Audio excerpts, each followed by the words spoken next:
नमस्कार, मी उमेश पाटील. लोकनिर्धार चॅनलमध्ये तुमचे सर्वांचे स्वागत आहे. महाराष्ट्रातली जनता तुमची लायकी नक्की दाखवेल. अंधारेंचा हल्लाबोल.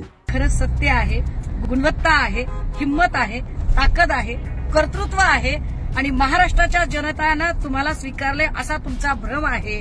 तर तुमचा भ्रम सत्यात उतरवण्यासाठी एक निवडणूक. शिंदे साहेब, फडणवीस साहेब, जर खरंच तुमच्यात गुणवत्ता असेल तर एक निवडणूक तुम्ही बॅलेट बॉक्सवर घेऊन दाखवा.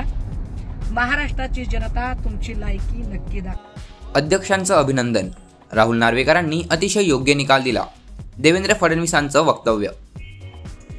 उत्तर प्रदेशनंतर गोव्यातही 22 जानेवारीला शासकीय सुट्टी. महाराष्ट्रातही भाजप नेत्यांची मागणी. अयोध्येचा राजा आपल्या राम मंदिरी अवतरला.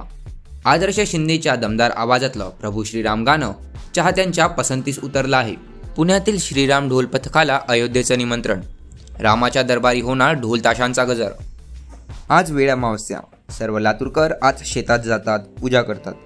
त्यामुळे गावे ओस पडली. वनलक्ष्मीची आज आहे पूजा.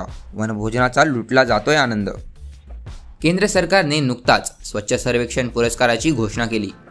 यामध्ये महाराष्ट्राने अव्वल क्रमांक पटकावला आहे. स्वच्छ शहर पहिल्या क्रमांकावर इंदोरने सलग 7व्या वर्षी पहिला क्रमांक पटकावला आहे. दृढ संकल्प आणि साधेपणाचे प्रतीक. भारताचे माजी पंतप्रधान लाल बहादूर शास्त्री यांना पुण्यतिथी निमित्त लोकनिर्धार न्यूज चॅनलतर्फे विनम्र अभिवादन.